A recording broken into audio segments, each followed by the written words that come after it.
Dans l'ombre braque la lumière sur un univers parfois plongé dans la pénombre, celui des maisons d'édition et précisément belge. Nous accueillons une invitée pour en éclairer les coulisses et aujourd'hui c'est Réane Ismaili des éditions L'Arbre de Diane. Bonjour Réane. Bonjour. Alors parlez-moi des éditions L'Arbre de Diane. Alors L'Arbre de Diane, c'est une maison d'édition indépendante belge fondée en 2015 par Mélanie Gaudin. Et on publie essentiellement de la poésie, mais on a vraiment une volonté d'explorer la littérature sous toutes ses formes, donc écrite, sonore, multimédia. On a également un podcast qui s'appelle Sonalité, qui invite chaque semaine un ou une auteurice à nous lire un extrait de son livre et nous parler de son travail d'écriture.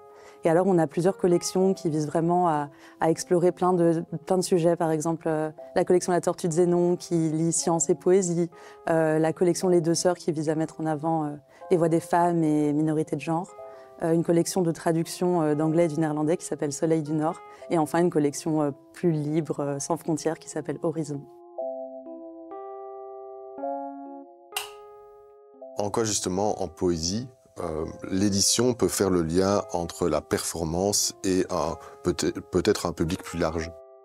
Alors en fait, nous, notre volonté, c'est vraiment d'ouvrir la poésie à divers publics, donc des personnes qui n'ont pas forcément l'habitude de lire de la poésie. On a en fait une idée préconçue, un peu ringarde de ce que c'est la poésie, donc avec des rimes et des alexandrins, et très formelle, très aussi réservée à une élite bourgeoise. Et du coup, on a vraiment envie de montrer que ça peut être accessible à tout le monde et ça peut passer notamment par l'art de la scène. Donc déclamer un texte sur scène, en fait la poésie ça a toujours été lu, performé. Ça peut permettre à des gens qui n'ont pas forcément accès à la lecture, à qui un livre ça peut vraiment faire peur parce que c'est voilà, quelque chose qu'on intellectualise beaucoup. Et du coup d'avoir en fait, après un spectacle qui nous a beaucoup ému, un texte pour se reconcentrer sur les mots et se le rappeler, c'est quelque chose que moi je trouve vraiment formidable dans le champ actuel et pour permettre aux gens d'imaginer la poésie sous un différent prisme.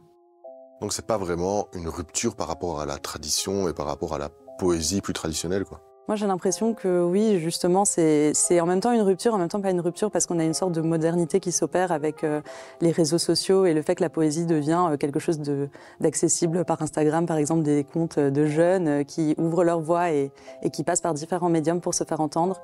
Donc il y a l'édition classique, mais il y a aussi tout ce qui touche à la scène, aux scènes ouvertes de slam, aux représentations théâtrales. Donc c'est vraiment la poésie sous toutes ses formes.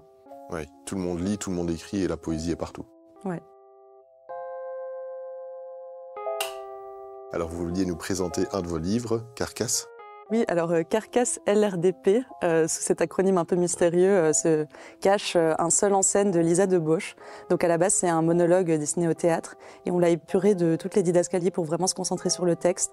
Et ça montre encore une fois que la poésie, c'est très large, ça peut être une chose assez hybride, qui prend forme ici sous ce texte qui met en scène une femme qui n'élude pas sa rage, qui nous parle de la violence apprise et subie et les frontières entre justement cette violence et le désir.